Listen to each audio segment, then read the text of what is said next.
Hey there, Knicks fans. How you doing? It's your boy, Jonathan Macri, with you for another episode of the Knicks Film School Podcast. We are drafting. Yes, we are. I am drafting here today with the one and only Andrew Claudio. Hello, sir. How are you? Hi, John. How are you? I should answer your question first. I'm good. I'm here. I made it to one of the times we scheduled a podcast to record, and I'm glad it was one that we could get out for people to listen to. For the behind the scenes, I'll just tell everybody I just slept through our first recording because I had a wedding in Jersey last night. No, you did. We didn't set a time. We on the pod said 9:00, I thought. Oh, did we? Yeah. You texted me at 9:00. We good to go. And so when I woke up at 11:30 and it was like, we good to go was the text I had at 9. You saying we good to go. What I did you texted text me? you. Hold on. I'm going to find the text now because now I'm coming to your defense. This is what I'm doing. Your witness counselor, go ahead. We're recording. I texted you at 9:09. Mm-hmm. And I said, we're recording today, right? Question mark. Because I wanted to make sure we were still recording at some point today. I was not under the impression that we were recording at 9 a.m. So even more behind the scenes, it's 8:27 p.m. at night. And I've felt bad all day that I ruined John and his busy day and one of his last days before he has to go back to work. And he woke up early, probably canceled plans with his wonderful family because he was supposed to record with me and I ruined it.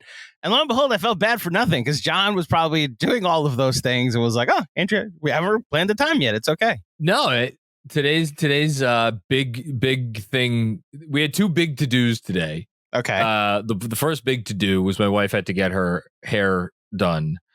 I say done. I mean, there was some cutting involved. There may have been some coloring involved. That's a thing. Tell her I said that. But as you and I both know, it's very much a thing the wife does where it's like, I have to go get my hair done. Isn't like you and me where it's like, I go to the barber and get a haircut for 10, 15 minutes. I could go out and play 9 holes of golf in the time that it takes, women to get their hair, whatever happens in those places, it takes a goodly amount of time. So that was one thing. That was a late morning thing. And then the other thing was I was getting a dishwasher installed today. And originally when I purchased this thing from the fine folks at Lowe's, we'll get back to in a moment, they were like, it's going to be sometime between 8 and 4. And of course, I get the text that says between 5 and 7 p.m. Okay, fine. Wait around. Guy shows up a little after 6.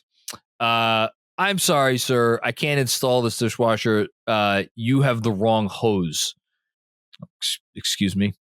Yes, you have the wrong hose or the wrong hose attachment. I guess I should be more specific, which the whole reason this person was there to install the dishwasher was because me, being the incompetent that I am, I have no idea how to do any of this. So I was not responsible for purchasing the hose.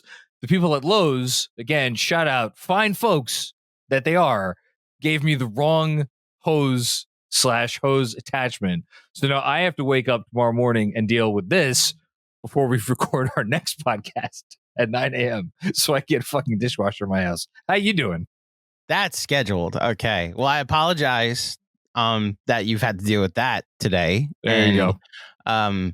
If for some reason, if you're hearing this during this podcast feed that you're listening to, a dynamic ad for Lowe's, know that the thoughts and views of Jonathan Macri do not represent everybody at Knicks Film School. Having said that, my new dishwasher came from Home Depot. If I'm personally endorsing anybody, we were going to go to Home Depot, and the freaking Home Depot in downtown Brooklyn is closed, or Gowanus is closed. Or it was closed when we went to purchase this thing a week and a half ago, so we had to go to Lowe's. Really? Oh, so yeah.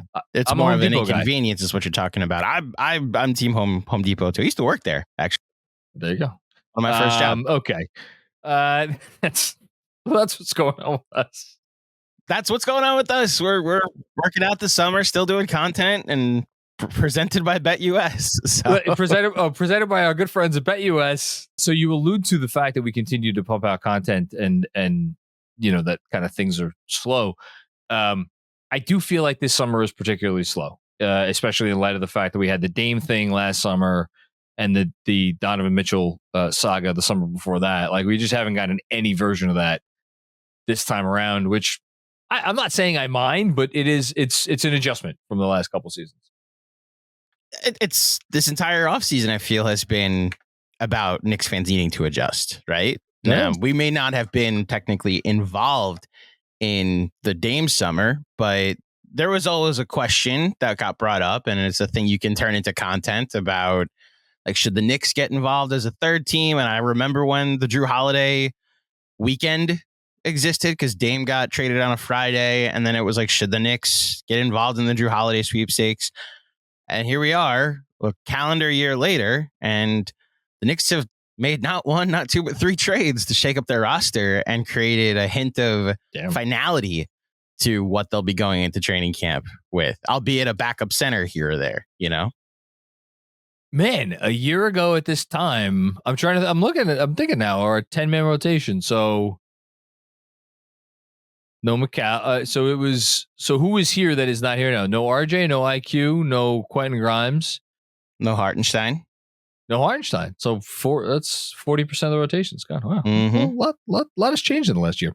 Who knows what is going to happen in the year ahead, which of course is our transition to the draft that we are doing today. So Andrew and I are going to go through the Knicks schedule, not game by game, because I did that on the schedule release episode. Feel free to go listen to that. But we're going to go and pick the games that we're going to pick the games that we're most excited for, right? There is no official scoring system for this thing. It is just what we personally, as a couple of Knicks fans, are most excited about, most looking forward to out of these. Well, I should ask. So 2 clarifying questions. 1, are we drafting out of 82 games? Which would mean or are we drafting out of 80 games? There are 2 games that we don't know, the 2 play-in games. Should we make the play-in games or not playing games, the games that they give you if you don't make the play-in tournament, should those be eligible for this? How about this? Sure. I have no intention of drafting them. So if you'd like to use one of your picks on them. I don't have any intention of drafting them either. Okay. That's the first question. Second question. If a game is drafted, let's say I draft Knicks versus Trailblazers in Portland on Wednesday, March 12th. Can you still draft the other Portland game, or should we make it so that all games against that team are off the board? Ooh, that's a fun wrinkle. I think we should make it so that they're all off the board. Okay, that makes things different. I like the creativity I now have to use. Okay, yeah, that works. I love nothing more than when I throw something at you right before we're about to do the activity. I have a home and home, not like back to back, but I have the home and away game listed as far as my cheat sheet goes for 3 different teams. So I'm very curious how this goes. All right. Do you have the cards? I sure do. And they are now presented by Las Vegas Resort Casinos, because I picked up a deck of cards while I was in Vegas for our official draft order thing that we do. So for those who have never heard one of our drafts, the way we decide who goes first, or the order of said drafts, is a highly convoluted system known as high card draw. I will do a quick shuffle of my deck of cards, and then we will see who gets to go first. John, age before beauty. So your card is a ace of clubs. Okay, so unless I get an ace, John, you will be getting the first pick, and my card is a ace of spades. I was not playing. What are the odds? Okay, I promise. I actually don't think the first pick is that big of a deal here, but because I think there are 2, for me at least, there are a tier of 2, and then everything else. But whatever. I've got 4 that could probably be my first pick, but I know that's who 4, you're talking really? about. Yeah, for me personally. I'm very curious what the 4th is, because I could guess what 3 of them are. I don't know what the 4th is. Okay, anyway. Okay. Your card's a now 10 of 10 diamonds. And then my card is a 8 of clubs. Okay. John, you get the first pick.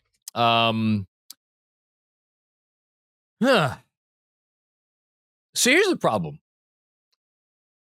Do I take a game that the odds are they're not probably going to lose, but let's just say they're not favored in, which is to say opening night in I can't call it the Boston Garden anymore because that's apparently not the name, and I don't want Andrew to yell at me.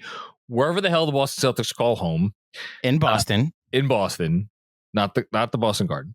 Nope. I think I saw the Knicks are 4.5, 5.5 point underdogs, whatever it is.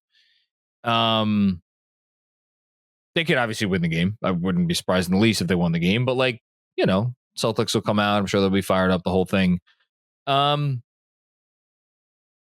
Yeah, you know what? I'm going to go with the home opener. That was, to me, it was a clear top two against the Indiana Pacers.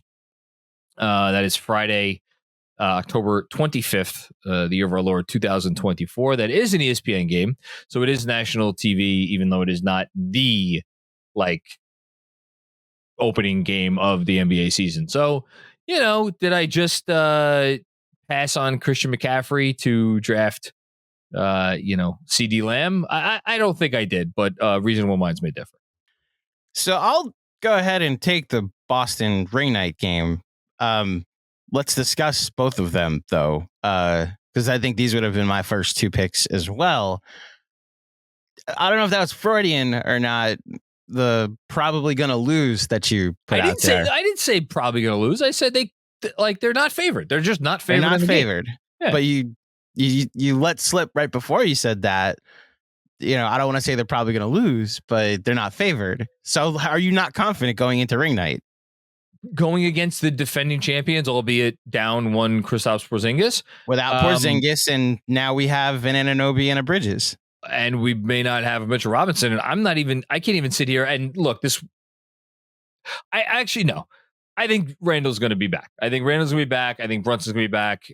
Brunson, I don't think we have to worry about. Randall, I would like a little more, even firmer reporting that he's, on the up and up and ready for camp and the whole thing.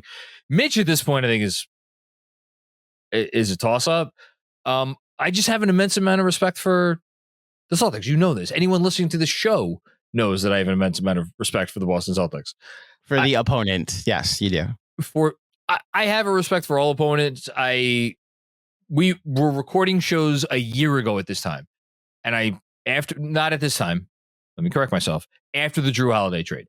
After the Drew Holiday trade, I said unequivocally the Celtics have built the perfect basketball team. If they stay healthy, they're going to run roughshod over the entire league. I did think that they could lose to the Bucks in a playoff series, because I figured the Bucks had one, if not both, best players.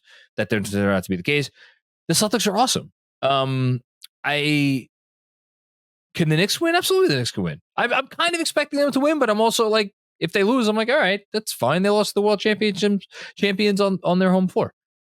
So to your point about passing on Christian McCaffrey for the second best running back or the second best player available in a fantasy football draft, part of the reason why my first pick, if I had it, if I was in your shoes, would have been at Boston, would have been because I look forward to the New York Knicks making a statement on ring night as the Celtics are celebrating their new championship. That's you. And we go in with Anunoby and Bridges and hopefully a healthy Brunson. And to your point, hopefully a healthy Randall.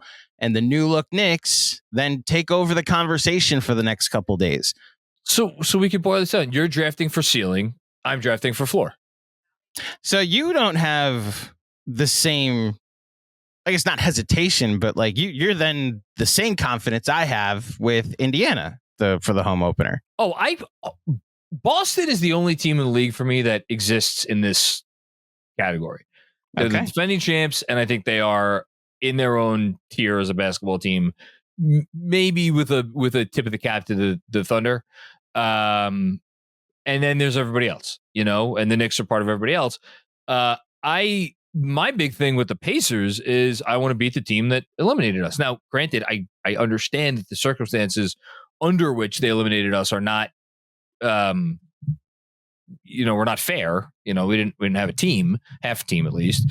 Regardless, I want to kick the shit out of the Indiana Pacers in our own building, and I feel pretty confident that the Knicks are going to come out with a win in their home building. So again, I'm drafting for floor. You're drafting for ceiling. I totally get it. I respect it. Okay, fair. Yeah. So it goes back to me now. It is your pick. Okay. This next one is less a question of who and more a question of where. I know it's team, and I can tell you when and where if you want. No, I mean, I know. I know the. So, all right, I'm going to go at Philly on November 12th. So this is the first time they play the Sixers. Again, it is in Philadelphia. They do not play a home game against the Philadelphia 76ers until February 26th of 2025, obviously. And then they play them once more. They play both of their road games first against the Sixers, and then they play both of their home games. Their second home game against the Sixers is on April 1st. So, anyway, I think this has double significance. Actually, triple significance. One, it's a TNT game, so it's national TV. Number two, actually, four areas of significance. It's a what are they? Does it have a name, or is it still just the in-season tournament? The NBA Cup game. That's great. Kudos to whoever thought of that. It's an NBA Cup game. Number three, and this is just maybe significant to me, it is the 10th game in what I consider to be a very, very, very difficult 10-game opening slate with 7 games against teams that were in the playoffs last year and 7 games on the road, followed by 4 consecutive home games against teams they should beat. So I think there was a significance to that being the 10th game. And then it's the Sixers. It's the Sixers. They won, obviously, twice in Philadelphia during the playoffs. So certainly, doesn't mean they can't. I mean, they go in there and do it again.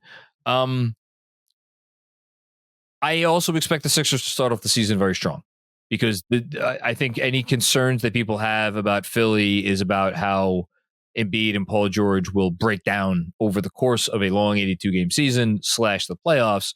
This is the 10th game of the year.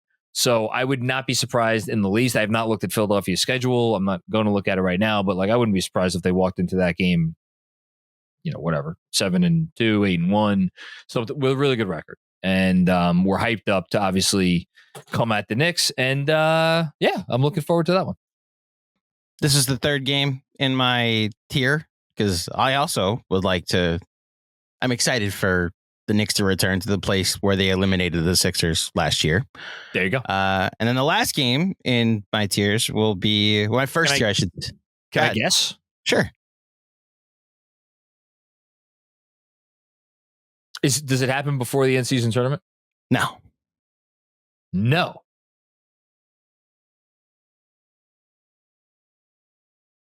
Oh, duh. January 10th?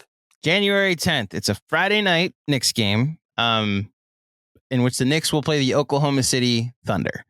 It will be Isaiah Hartenstein's first game back at MSG since leaving. And I got to say, so I tend to try and honestly take pride in the fact that I know the pulse of the fan base. I know the direction in which the fan base is leaning, not the extremities or the loud minority of Twitter. Why are you trying to get in trouble? I'm not. I'm talking on a podcast. That's all I'm doing. And I thought when you said on the schedule release about Hartenstein. Not since Patrick Ewing have I felt even the slightest desire to go to Madison Square Garden for a player's return game after they have left the franchise. I am really thinking seriously about making my way to Madison Square Garden for the night that Oklahoma City comes, just so I could give Isaiah Hartenstein a standing ovation at the start of that game, because that dude means as much to me and should mean as much to any Knicks fan as anybody who's come through the franchise over the last 25, or so years. So I don't want to hear any nonsense about booing him. You did throw the name Patrick Ewing in there, not since Patrick Ewing have I been intentionally right. And I, in hindsight, maybe a little strong. There have been many other Knicks that have come through the doors. No, I'm happy to defend that. Name me the Knick that should inspire the level of like, I want to go back and give thanks to that guy. Okay, there's one name, is one obvious name, and it's Melo. And with all due respect to Melo, who had a glorious career as a Knick, personally, after the last 2 of those years where Melo was here, when I thought of Melo, the first thought that came into my head was, how can we get this guy off the team and get value for him? That's what I spent 2 years thinking. I was not in that much of a rush to go and thank him for what at that point had been 4 consecutive seasons of non-playoff basketball. And I recognize the results are where you go to and how you process what a player contributed to your franchise. And by the way, there's no one else in contention. So both Houston and Sprewell were here after Ewing. Now, granted, neither of them like left as unceremoniously as maybe Ewing did. There was especially the Sprewell night, which hold on, Houston never played. Right, so Houston never left. It was just Sprewell. So and it's Sprewell, and that night is a comical night to applaud somebody. So yeah, because he spent the whole night grabbing his crotch and shouting obscenities at James Dolan. Latrell Sprewell is my favorite Knick of all time. For me, the team was in such a decrepit, depressing place at that point in time when Sprewell came back that I would have been inspired to go to the Garden for any reason. That's fair. I'll give you Sprewell. And then the other 2 that you'll never acknowledge deserve this because of how you feel. Oh, RJ and Quickly? That's fine. RJ and Quickly did have a night last year. They were part of teams that made the playoffs. That's fine. RJ was part of a reason they won a playoff series. Absolutely. And this is, look, I feel it's my second pick because I also feel a way about Isaiah Hartenstein. And where I was going with my point was that I thought the majority of people felt the same way that you and I did, that we were going to go back and applaud him. We understand the business of the industry, and I personally would take a 150% raise if it was out there. And I believe that number's off because he went from $8 million a year to 32. So what's that? You're a math 29 person. 29 and change because it's an $89 million contract. So what's the percentage raise he just got? You're really going to ask me to do this right now? He just corrected me on the number. So 360% raise. So he got a 360% raise. There's very few places. Hold on, a little bit less than that because his contract was for a little bit more than $8 million a year. So like 340, 350, something like that. So there's very few places I wouldn't go to if it was a 350 or 40% raise. That's correct. So I thought that was understanding. So when I posted the clip, I thought there was going to be a resounding hell yeah, like we can't wait to go cheer him. And it was very much, I can't even say split. There are a lot of Knicks fans very hurt that he didn't take the 4 for 72 to stay with what we got here. What that told me is that there's a lot of Knicks fans out there getting high on their own supply, where they are now viewing this team as holier than thou. Like, this is the next great Knick team. If you, pro athlete, want to make a decision which separates you from what could be the next Knicks championship, well, that's just the stupidest thing ever, and you're dead to me if you do that. I look at it much more like this guy went from one team that could potentially, maybe, possibly win a championship in the next couple of years to another team that, if we're being honest, probably has a better shot to maybe possibly win a championship in the next few years. And you're getting paid for it. So, like, if Isaiah Hartenstein was a born New Yorker, was born and raised in the city, and like it had always been his dream to play for the Knicks, I guess I wouldn't even be mad. I would, at that point, maybe I would look at him like, I wonder how hard of a decision it was. I wonder if he's going to live a regret. I think, doesn't he have more connections to that area than he does to New York? I forget if he lives in Houston or his wife is from Houston, but he lives out there. Like he's obviously from Oregon, and then, like, we're Knicks fans. We're supposed to be passionate about this team. He's a pro athlete who gets paid to do a job. He had a wonderful time the last 2 years and made some real connections in this locker room. That's awesome. I love him for it. And that's why I want to go cheer him, because he gave it his all.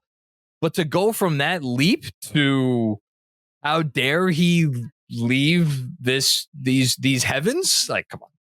I think the disconnect I have had with the reaction that you're alluding to is I don't think that the chance to win it, like he wasn't leaving here to go to Utah or Detroit. Like to your point, like there is a chance to go win. Yeah. I also think if the Knicks could offer him a competitive contract to what the Thunder were offering him, I think he's here. If he again, a 360% raise is what it is, and it is a business. Let's call a spade a spade. If he wanted to do a 3+1. So 3 guaranteed years of the player option, or even a 2+1 with 2 guaranteed years. But in the player 2+1 option. is what Jeremy was suggesting. A 2+1 with the Knicks. Sure. I mean, God, you're bringing me back here. 33, 51.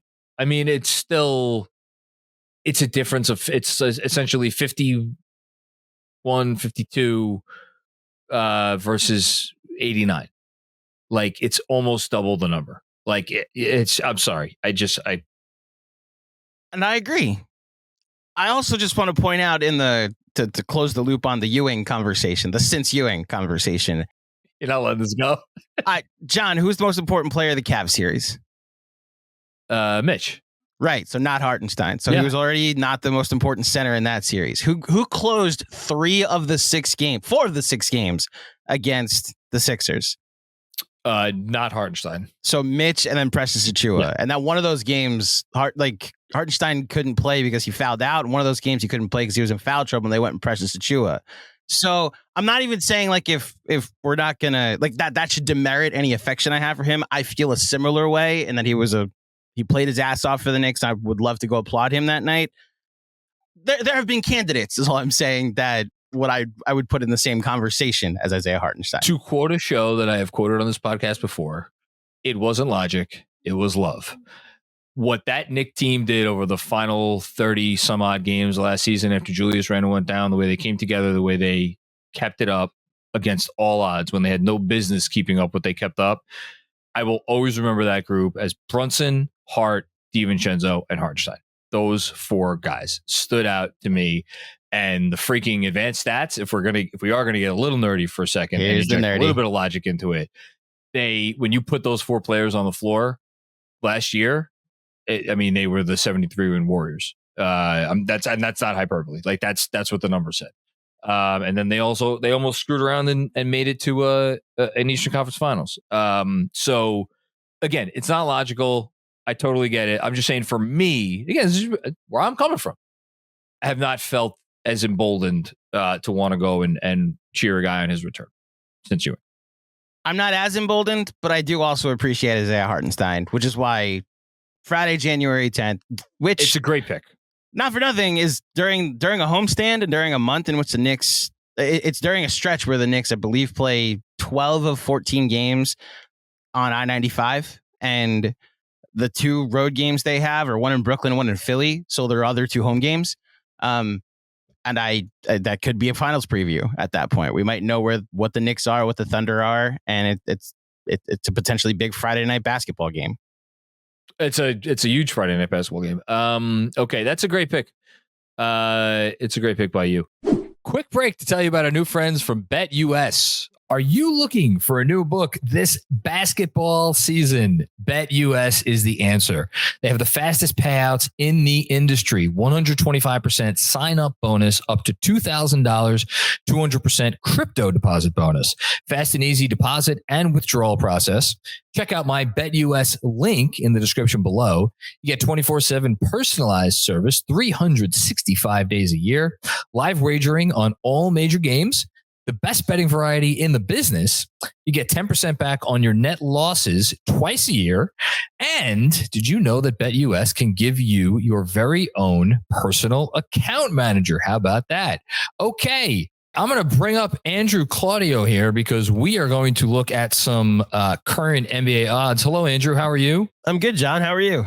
I'm okay. I don't know if you know this, but the NBA released the game schedule for all the in-season tournament games. So we know, for instance, when the Knicks are going to be playing the Hornets, Nets, Sixers, and Magic for their in-season tournament games. We're going to pick in-season tournament cup winners right now. I am looking at the odds here, which you can see as well. I don't like the Boston Celtics at plus 425 because KP is not going to probably play in any of those games. Some of these other teams, I'm not sure if the motivation is quite going to be there. Mavs just made the finals, Nuggets, recent NBA champion. So I'm going to do it. I'm going to be a homer. I'm going to pick the Knicks at plus 1,000. Those are tied for the fourth best odds. That Tom Thibodeau is going to be motivated to win every game his team plays. So why not? New York Knicks plus 1,000. Love it. The defending champs of the NBA Cup, the NBA in-season tournament, are plus 2,600. So this may just be the thing that LeBron wins for the rest of his career. I like those odds a lot. You got to go with the defending Western Conference champions as well, especially since we just had Tim McMahon on the pod. Shout out to Dallas. They are plus 1,800. I'm tired of you doubting Luka Doncic, Jon GMAC. Plus 1,800 for the Dallas Mavericks. I just love the value bet there. Okay. I think those are two pretty good bets. Again, presented by BetUS. Use the link in the description and get 125% deposit bonus up to $2,000 for your first 3 deposits. Gambling involves risks. Please only gamble with funds that you can afford to lose. All forms of betting carry financial risk, and it is down to the individual to make bets with or without the assistance of information provided. I could go a couple different ways here because those were the clear top 4. You know what?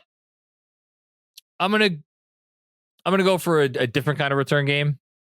I'm gonna go January 21st. That is a quote unquote road game against the Brooklyn Nets. It is the Mikal Bridges return to Brooklyn.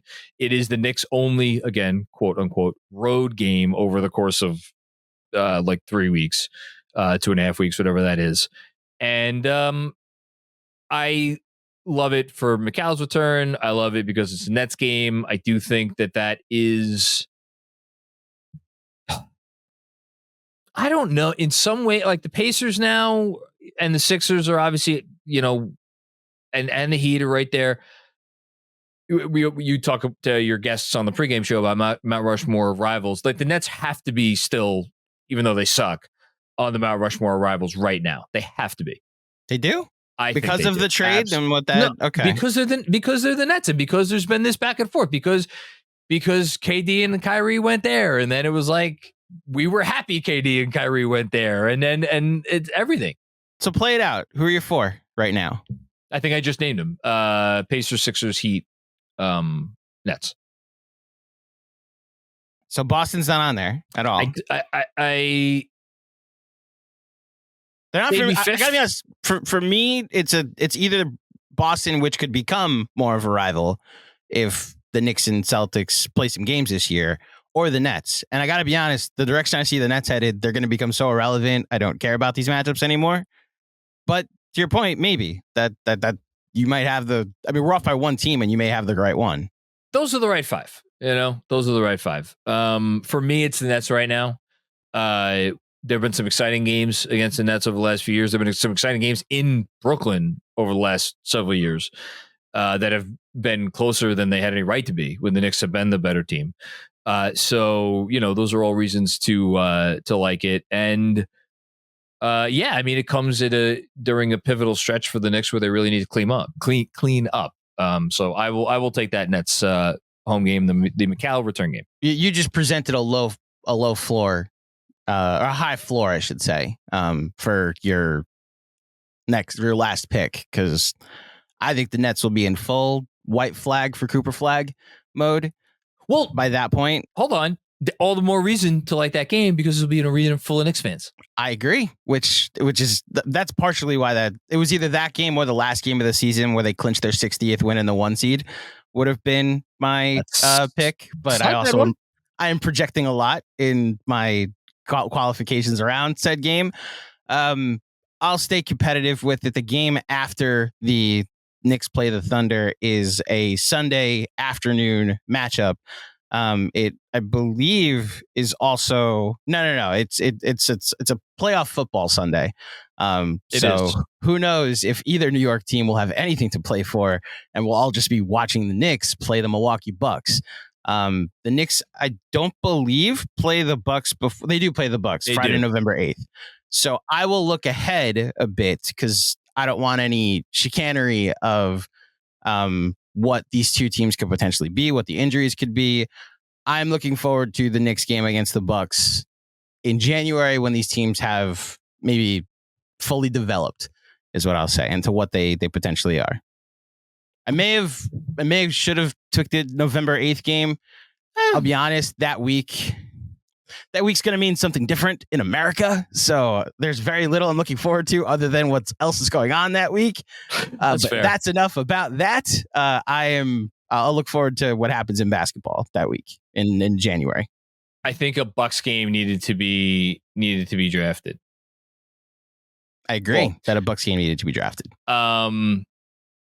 These next four are interesting because I have different reasons for why I picked wrote down the games I wrote down. I'm not overthinking this. I'm doing Spurs Christmas. It's Christmas at the Garden against Wemby. I don't think it's overly complicated.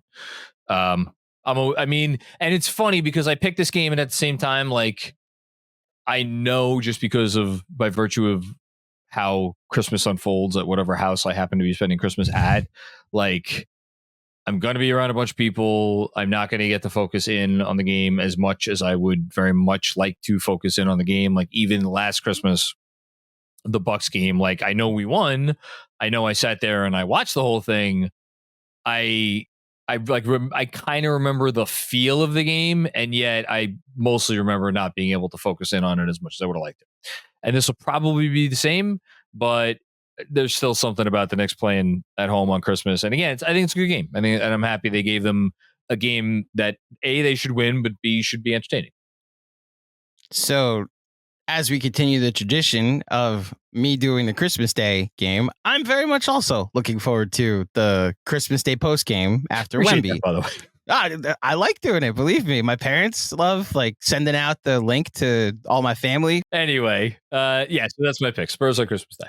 So the spirit around the next couple picks that I have, we'll see if you follow a similar logic here, but there's some history involved. I'm going to take, let me make sure I have the date right. Yeah. Saturday, February 1st. I can already tell you now, this will be a T-Squared Social game. The first ever T-Squared Social game was against the Lakers. And I remember hinting or just having the conversation that, like, could this be the last time we see LeBron at the Garden?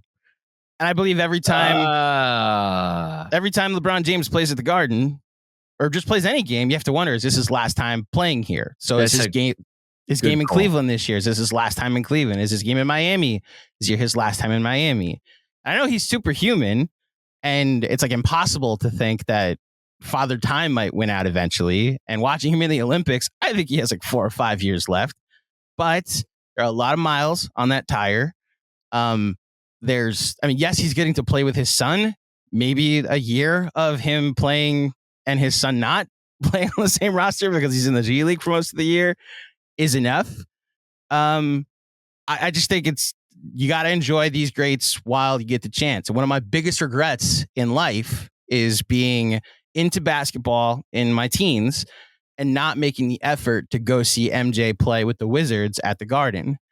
And like, this would be a game to go see LeBron. Like, I know people have their conversations about who's greater all time, whatever. Still one of the 3 greatest players ever in my mind. And if you can, this might be your last chance to see LeBron James play at MSG. I don't know if I've ever told you this. Tell me. I was at MJ's last game, Madison Square Garden. He had 39 that game with the Wizards? So what I remember about that game, 2 things I remember about that game. 3 things. 4 things. This is similar to what I did before. 4 things. 1, look, I'll save this one for last. 1, he had 25 in the first half, and I'm sure, I'm fairly certain I got that right. And I was like, oh my God, he might score 50. He didn't score 50. It was something like Actually, 39 sounds right because I don't think he got to 40. Number 2 is he dove on the floor going after a loose ball and like bumped his chin or something. And I think it was after the game. Yeah, it was after the game. He said something to the effect of like, I have 6 championships. I shouldn't be the one diving on the floor for a loose ball. And number 3, the garden was pretty empty. Or not empty. Empty is the wrong word. It's not empty. It was not the sort of atmosphere that you would expect for what was already, I think we knew it was going to be Jordan's last game at the Garden. And number 4, and I have to admit this, I wish I didn't have to admit this, but I did. I do. It's the only time in my life I've ever rooted against the Knicks. Because the Knicks were, well, I don't know if they were mathematically eliminated from the playoffs, but they were like right there for being mathematically eliminated. And again, the team was just like, they were not an inspiring bunch, shall we say. Meanwhile, the Wizards were very much still in the hunt for the playoffs. And I, growing up as a Jordan fan, even as a Knicks fan, I was always a Jordan fan, wanted nothing more than to see Jordan in the playoffs one last time. And so I was like, man, I hope the Wizards win that game. And they lost. The Knicks won. And it didn't officially eliminate them from playoff contention, but it was like looking at the schedule and like looking at the Knicks for one of the games they were supposed to win. The fact that they lost that game, you're like, it's probably not going to happen this year for NJ. And that was that. So that makes me think, I don't know, maybe, we'll be doing a watch part of that day, so I probably won't get to see LeBron's last game at the Garden. Also, I have a feeling there will be quite a bit more excitement surrounding that ticket.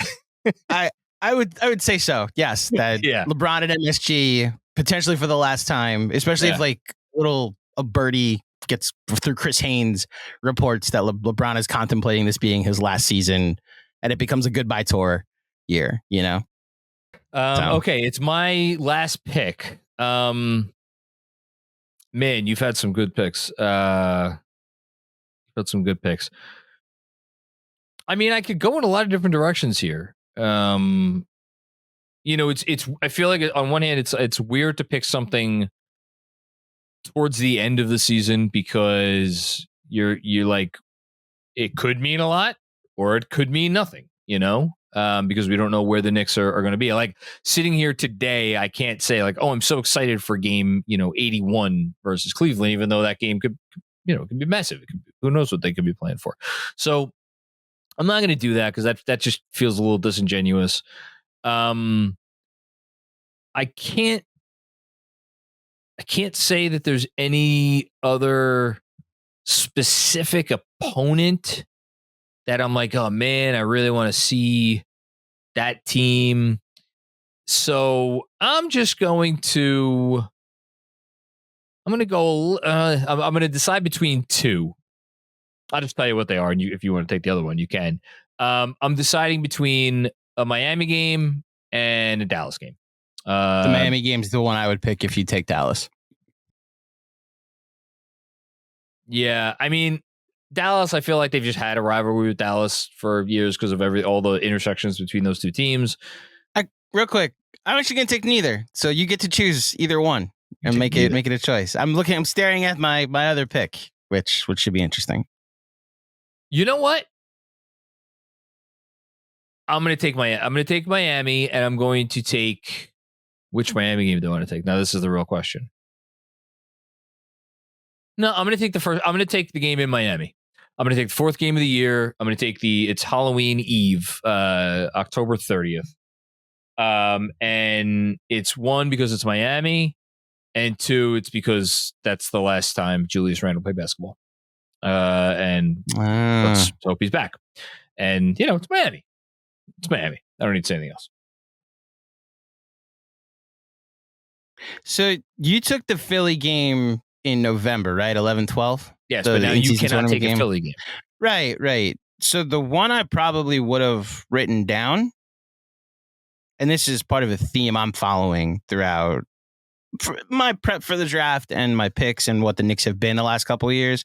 It's not to say the Knicks haven't come out of the gate strong, because like Tibbs like experiments with stuff, and like we've heard Fred talk about 20 games. Like that's when he like plays a sample out, and then at 20 games he decides, all right, I assess how this is working, and if it doesn't, then I change something. And that's around when Kemba got taken out of the rotation. That's around when Evan Fournier got sent to the doldrums for good, and then last year it was honestly around 25 games that they decided to finally make the trade. It was around 25, 30 games. And then January was bliss for all of us. I wonder if they'll still get off to a quick start, like if they get off to a much better start than we've seen in the past. But then January rolls around and all these home games we're talking about, if that isn't also a very fun month for us. And I bring that up because I picked OKC. That game's in January. You took Brooklyn. That game's in January. I took Milwaukee. That game's in January. I took the Lakers. That game's February 1st, so it might as well be in January. And the game I'm taking for my last pick is the game before the Laker game, Denver at the Garden, January 29th, which is their the third to last home game in this stretch of 14, where the Knicks play a lot of games in the tri-state area, with a quick trip to MSG Philly. It's Jokic. It's a team that will be a title contender. This is a potential finals preview. This is a national TV game on a Wednesday. I don't think I have to say anything else. This is, the Knicks last time they played the Nuggets at the Garden was a pretty high climax for where the season got during the regular season last year, where they blew the doors off the Nuggets. And, they've won their last 2 games against the Nuggets at MSG. So maybe they can make it 3 in a row. That would be cool. I guess the Nuggets don't have quite the same allure for me as they maybe would have this time last year. It's a great pick. Do some honorable mentions. I mentioned the Dallas game that is at MSG, or excuse me, that's at Dallas on February 27th. Maybe the more notable Dallas game is when Dallas comes to Madison Square Garden, which of course is late March 25th. That is a TNT game because that, we'll see if he's still on the team, but potentially the Quentin Grimes return game. If you want to make a big deal out of RJ and quickly coming back to the Garden for a second time, that game is on December 9th. That is the last game before the in-season tournament. What you said coming to the Garden, because that game's in Toronto. No, sorry, that's at when are they coming to the Garden? They're coming to the Garden January 8th. 23rd. Excuse me. No, January 8th, and that's the first time a first game of that stretch. Wait, no, sorry. I'm looking at it. December 23rd, Toronto at MSG. Oh, December 23rd. You're right. 23rd, my bad. Yeah. So sorry, we got there. Merry Christmas. Yeah, right. Merry Christmas. Other than that, I'm like, job back at the Garden, January 27th. I don't know if that's floating your boat there. Minnesota at the Garden, the one time they come, January 17th. So what's funny? Yeah. And this may be to go full circle from where we started about how this offseason's been kind of dead and the change in perspective that we have. Yeah. I'm listing all these potential finals previews. You're listing like Boston and, the going and demolishing the Nets, right? And like we're saying how all these potential playoff matchups are in play for games that we're excited for. Did a Cleveland game cross your mind? Absolutely. The second to last game, I thought about the third game of the season, just because again, if we're keeping it a buck, what am I most excited for? I'm most excited for the games that are going to be there right away, because it's like right off the bat. So they start the season at Boston, home Indiana, home Cleveland. Like that Cleveland game's huge. But like it's a huge game on the schedule. It's not in the sense of the juice for Knicks Cavs because we played them in the playoffs, which tells me we've moved on from these petty first round matchups outside of what the Sixers are, because that didn't feel like a first round matchup. And I got to be honest, to go on top of that, I don't care when Trae Young comes to MSG, like at all. I don't care. I have no affection or emotion toward when a play-in team potentially comes to MSG. No, I don't. I didn't even think about the Hawks in that rivalry sense. The fact that neither of us jumped up and mentioned the Cavs is like, oh, did the Cavs deserve mention in the Knicks whole or Mount Rushmore rivals? I think that speaks volumes. Not saying they shouldn't, but the fact just two of us didn't jump up and think about it. One other thing I want to mention, neither of us mentioned in line with your Lakers pick. Neither of us mentioned Warriors coming to the Garden on March 4th. Like, nobody thinks Steph Curry is retiring. We don't know how many more games he's going to get, especially with a team that's like decent. So, yeah, that could have been a pick. If you're going that direction, then Phoenix could also. But I think Durant and KD, because of their ability to shoot, will find homes in the league for a while. Like there's a Grant Hill on Phoenix role for KD eventually, where Grant Hill was just like a spacing wing. Like, remember how long Vince Carter stuck around just because he could spread the floor a bit? I think there's a version of KD where he's like just a wing and shoots 42% from three, and I'll be very curious. There's a whole nother pod. Like, will we still get all-time greats? Vince Carter is not an all-time great, to be very clear, which is why I think he went out the way he went out. And to a lesser extent, Grant Hill.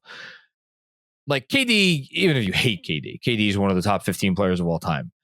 Like, we had a stretch there where Moses Malone, I'm going back, but like Moses Malone, who is he with? Like the Wizards, the Bullets, maybe Spurs, Bucks. Like there was a lot of late Moses. I was like, oh my God, is that the same guy? And that's the only version of him that we knew because we weren't watching in the 70s and 80s, obviously.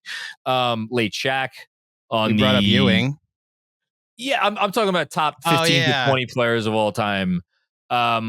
Like, look at how Dirk went. Like, Dirk was still revered, but he was coming off the bench in Dallas. Like, that was an interesting one. It felt like a ceremonial 15 minutes a game. It was a ceremonial. I mean, Garnett, his last year with the Timberwolves, he was barely playing too. I don't know that I see KD going out like that. Me neither.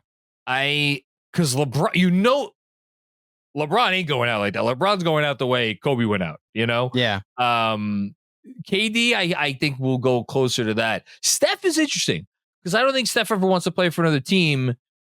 Could I see Steph being like a sixth man for Golden State, like Reggie Miller, like for when he finished in Indiana, like he was like roughly their sixth man.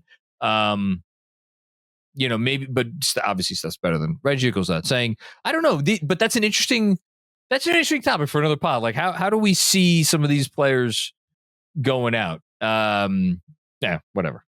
I think to your point, that version of Steph that could exist in the future is like 4 or 5 years away. Like as a 41-year-old, he's a sixth man that still competes for a sixth man. You can tell me he's Tom Brady. In that sense? Okay. In the sense that, like, well, shit, if he could keep shooting like this, why shouldn't he be playing 30-plus minutes a game? If you're implying he's Tom Brady, are you also implying, like, first team all... Like, Brady won the MVP at 43 years old. I'm implying that Curry's shooting, because it might be the single most transcendent skill in the history of the sport, might make him a top 10 offensive force for as long as he can shoot like this. And what's to say he can't shoot like this when he's 41, 42 years? I mean, I don't know. I don't know. I don't know the answer. Agreed. Look, I don't think he is anywhere close to it. I think LeBron.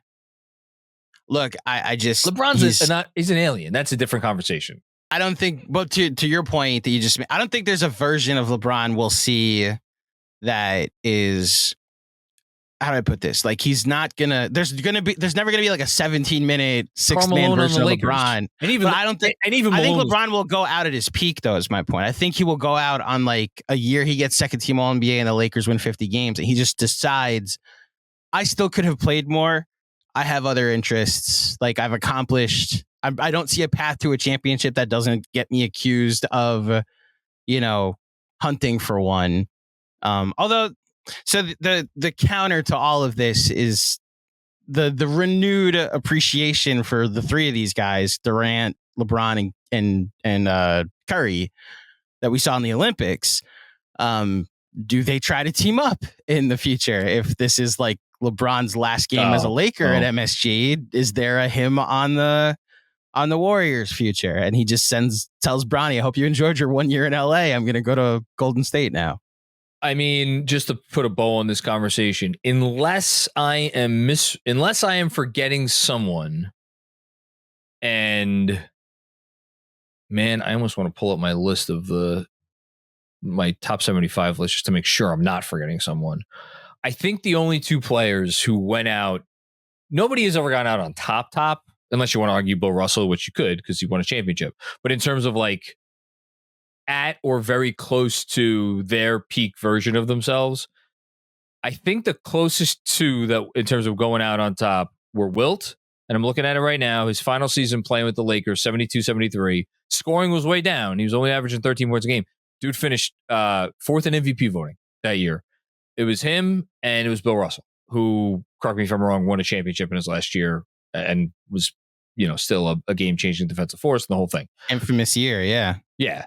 Other than Russell and Wilt, I don't know that any top 20 player of all time went out at that level. LeBron might be the first. Who are you going to... I might be forgetting someone. Well, no, so it like depends because... Kobe. You want to say Kobe? No. Kobe. They went 15 and 67 they were awful. Year. And like, aside from that last game, he was like... I mean, I know he scored points. Where I'm going with this is more like... what happened with Magic to what ended his career. Well, that's like he did technically come back for what 30 games and mostly played off the bench. So if you're including that, it's right. So like the technicality of like, so we're not counting Jordan's Wizards, or like, so that's what I was gonna say. If you wanted to say MJ, if you take out the two Wizards here that a lot of people like to take out, then you could say he went out as a champion. Magic finished second in MVP and lost in the finals, and then 4 months later announced he was HIV positive. Like, there was a world where that was the way Magic's career ended, but then he came back for 30 games 4 years later. So it's why there's a technicality aspect to it if you want to say, like, went out on top. To your point, as far as actually how your career ended and not with no technicalities, those are the two that you look at. Yeah, I do. Trying to think if I just want to acknowledge anyone else before. But are we counting when Bob Cousy came back and played 7 games for the Cincinnati Royals at 41 years of age? Yes, those count. If Jordan's 2 years on the Wizards count, then those 7 games count. Okay, if those count, then the only other guy, and he that should be mentioned here is Jerry West. Jerry West in his final season made the All-Star team and averaged 20 points a game. The late great Jerry West, of course. But it's been a very long time. I'm the only other guy I want to look up, and he's not in that category of player, but David Robinson.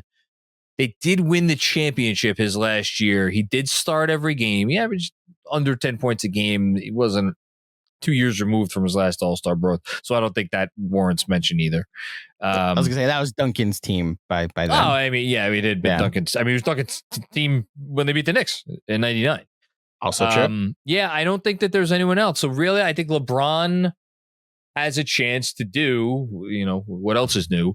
Something that nobody else has ever done before, and that is to leave, again, maybe not at his peak, but pretty close, How do we get on this conversation? All this is to say you made a great pick. Let's read our picks before we get out of here. Let's do it. My 5. The home opener against Indiana on October 25th. First game against Philadelphia on the road, November 12th. First game at Brooklyn, the Mikal Bridges return game, January 21st. Spurs on Christmas. And then the 4th game of the year, October 30th at Miami. My picks: the opening night game for the NBA against the Boston Celtics. The Knicks heading up to Toronto Dominion Arena in Boston for the Celtics ring night, hopefully to spoil said night. January 10th of 2025, Oklahoma City, Isaiah Hartenstein's first game back at MSG, as well as a potential finals preview. The next game is Sunday, and it's January 12th against Milwaukee Bucks, another potential playoff matchup, potentially a conference finals or a conference semifinals matchup against Milwaukee Bucks. February 1st against the Los Angeles Lakers, potentially LeBron James's last game at MSG. And I'll just throw this out there. You know, crazy things have happened, but a potential finals preview as well. And then another potential finals preview, January 29th against the Denver Nuggets. I thought you were going a different direction. At Madison Square Garden. I thought you were going, are we getting more LeBron to the Knicks rumors because that game's before the trade deadline? That is right before the trade deadline. So potentially the Randall Mitch for LeBron trades will be fully in the trade machine and out there on the internet. Don't make me think about whether that could work under the cap. Well, think about that's a Saturday night 8:30 game, so there's plenty of time on NBA Countdown leading up to the game for a report to leak out there that Rich Paul and Leon Rose met and they're on great terms and would even discuss a potential deal if the sides wanted it to happen. What odds is the last thing that we have a fantasy draft to do? What odds would someone have to give you for you to put down $100 that LeBron James wears a Knicks uniform for a professional basketball game? Wears a Knicks jersey at some point in his life? Give me the 1,000 to 1. Like you need 1,000 to 1. Like I have to win 1,000. So what's that? 10 to 1. That's 10 to 1. Yes. Yeah. 10 to 1. Okay, so $1,000 is what I'm saying. So 10 to 1 on 10 to 1 odds. To wager $100? Yeah. I think I would need 25 to 1. Okay. My point, I don't think he's going to play for the Lakers next season. Like, I think this upcoming season he will. And I think like Bronny will be very clearly, no disrespect to Bronny, I hope he actually defies the odds of what his career projects to be. I think Bronny is very much a project and could end up in the G League for a while. I was about to say, I can see Bronny playing for the Knicks. Well, maybe that's part of it, is that in the LeBron trade, the Knicks also acquire the rights to Bronny James of whatever the Lakers G League team is called. That's it. Okay. Yeah. We are also, done. my hot take is if I want someone to get traded to the Knicks from the Lakers, it's Anthony Davis. So. Well, a different conversation for a different day. Okay. Thank you, everybody, for listening to another episode of the Knicks Film School Podcast. This was fun. I hope you guys enjoyed it as well. We will be back with another Hall of Fame episode, our last, as Andrew lets out a sigh of relief, Hall of Fame episode of this offseason. It's going to be a good one, though, and we have a very special guest to come on and help us put together the final Hall of Fame episode. Again, thank you for checking out another episode of the Knicks Film School Podcast, brought to you by our good friends at BetUS. We'll be back with more fun and games before you know it. Peace out.